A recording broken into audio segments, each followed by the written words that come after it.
వచ్చే ఎన్నికల్లో తాను రాజమహేంద్రవరం నుంచి పోటీ చేస్తానని భాజపా జాతీయ కార్యవర్గ సభ్యుడు సోము వీర్రాజు స్పష్టం చేశారు.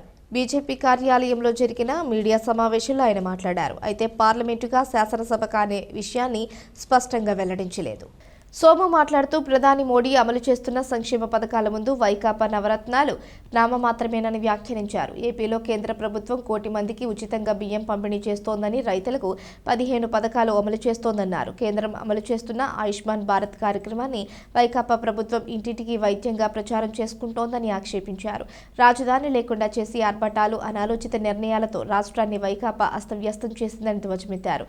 ఆంధ్రప్రదేశ్లో 175 అసెంబ్లీ, 25 పార్లమెంటరీ స్థానాలు పార్టీ శ్రేణులను ఎన్నికలకు సమాయత్తం చేసేందుకు 32 మందితో సంస్థాగత కమిటీలు ఏర్పాటు చేసినట్లు చెప్పారు. భాజపా జిల్లా అధ్యక్షుడు బొమ్మల దత్తు, బాధ్యుడు కృష్ణ భగవాన్, రాష్ట్ర ఉపాధ్యక్షురాలు రేలంగి శ్రీదేవి, అడబాల రామకృష్ణారావు, నర్సిపల్లి హారిక, కురగంటి సతీష్, కాలెపు సత్య సాయిరాం తదితరులు పాల్గొన్నారు. 32 మందితో రాష్ట్రం, పార్లమెంట్, అసెంబ్లీలో కమిటీలు వేస్తారు. దానికోసం 3 మెంబర్స్తో ఒక కమిటీ 25 జిల్లాలు తిరుగుతుంది. With in the parliament district incharge, అలానే డిస్ట్రిక్ట్ ఇన్ఛార్జ్ భగవాన్ గారు, ఇంటర్నల్ ఇన్ఛార్జ్ స్థానికంగా ఉన్న పార్లమెంట్లోకి ఇన్ఛార్జ్ ఉంటారు వారు. వీరిద్దరు కాకుండా 3 బయట నుంచి కమిటీ వేసింది. ఆ కమిటీ వారు వచ్చి ఈ పార్లమెంటు, అసెంబ్లీలో ఈ కమిటీల్ని పూర్తి చేస్తారు. ఈ విధంగా ఇవి పండగ లోపల ఈ కమిటీని పూర్తి చేయడం,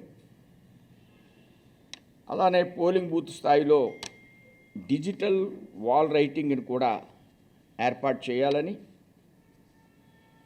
ప్రతి గ్రామంలో కూడా భారతీయ జనతా పార్టీ యొక్క పతాకాన్ని ఆవిష్కరించాలి.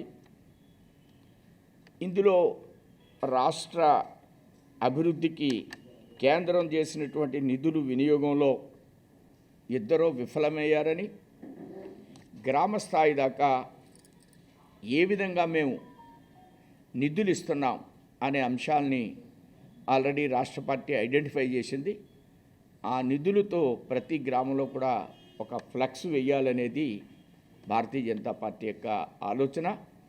ఈ విధంగా రాష్ట్రంలో పార్టీ ముందుకు తీసుకువెళ్ళాలనేది గత 2 రోజులు విజయవాడలో జరిగినటువంటి పార్టీ యొక్క సమావేశాల యొక్క ఉద్దేశాలను మీకు తెలియజేయడం జరిగింది. Thank you.